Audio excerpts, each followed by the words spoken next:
Tamil cinema நேயர்களுக்கு என்னுடைய அன்பு வணக்கம். வெல்கம் டு எம்டி திரை. இந்த ஷோவில் நம்ம என்ன பார்க்க போகிறோம் அப்படின்னா, ஆரகன் அப்படிங்கிற ஒரு தமிழ் திரைப்படத்தினுடைய ரிவ்யூ தான் நம்ம பார்க்க போகிறோம். இந்த படம் வந்து பார்த்தீங்கன்னா ஆல்ரெடி தேட்டரில் ரிலீஸ் ஆயிடுச்சு. இப்போ ஆஹா தமிழ் ஓடிடியில் அவைலபிளாக இருக்குது. இந்த படம் அவுட் ஆஃப் த பாக்ஸ் யோசிக்கப்பட்ட ஒரு ஃபேண்டசி த்ரில்லர் மூவி அப்படின்னே சொல்லலாம். இந்த படத்தினுடைய ஆரம்பத்திலேயே படத்தினுடைய நாயகன் மைக்கில் காட்டுறாங்க. மைக்கிளுக்கு ஒரு கேர்ள் ஃப்ரெண்ட் இருக்கா. இவங்க ரெண்டு பேரும் ரொம்ப நாளாக லவ் பண்ணிட்டு இருக்காங்க.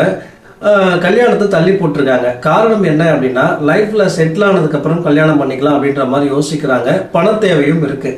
அந்த சூழ்நிலை தான் கதாநாயகிக்கு ஒரு ஜாப் ஆஃபர் வருது. அது என்ன அப்படின்னா, யாருமே இல்லாத ஒரு காட்டுப்பகுதியில் இருக்கக்கூடிய ஒரு வீட்டில் ஒரு வயசான அம்மா இருக்காங்க.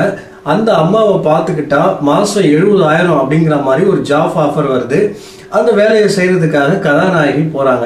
அப்படி போனதுக்கப்புறம் அந்த காட்டில் என்னென்ன மாதிரியான சம்பவங்கள் நடக்குது, அந்த வீட்டில் இருக்கக்கூடிய மர்மங்கள் என்ன, அதற்கு பேரெல்லாம் சொல்லப்படுற இளவரசனுடைய கதை என்ன, இளவரசன் பெற்ற வரம் என்ன அப்படின்னு பல விஷயங்களை சொல்லக்கூடிய ஒரு ஃபேண்டசி த்ரில்லர் படம் தான் இந்த ஆரகன். இந்த படத்தில் நான் லைக் பண்ண விஷயம் என்ன அப்படின்னா, இந்த படத்தினுடைய மிடில் வரக்கூடிய சரியான ட்விஸ்ட்டுங்க. வேற லெவல் ட்விஸ்ட்னு சொல்லலாம். நான் எதிர்பார்க்கவே இல்லை. ஒரு அல்டிமேட்டான ட்விஸ்ட்டை வச்சுருக்காங்க.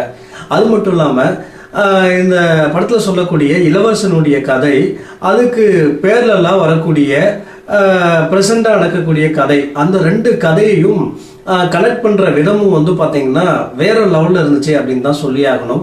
இதற்கு பிறகு இந்த படத்தில் வரக்கூடிய மர்ம முடிச்சுகள், அந்த வீட்டில் கண்ணாடியே இருக்காது. அதற்கு காரணம் என்ன, அதற்கு பின்னாடி இருக்கக்கூடிய மர்மங்கள் என்ன அப்படிங்கிற மாதிரி சொல்லுவாங்க. அதுவுமே ரொம்ப நீட்டாக இருந்துச்சு. அது மட்டும் இல்லாமல் இந்த படத்தினுடைய ஆரம்பத்திலேயே ஒரு வயசான பிரெக்னென்ட் உமனை காட்டுவாங்க.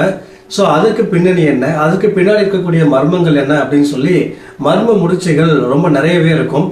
ஓவராலாக வந்து பார்த்தீங்கன்னா ஒரு தரமான படம் சொல்லலாம். இந்த படத்தில் எனக்கு பிரச்சனையாப்பட்ட விஷயம் என்ன அப்படின்னா,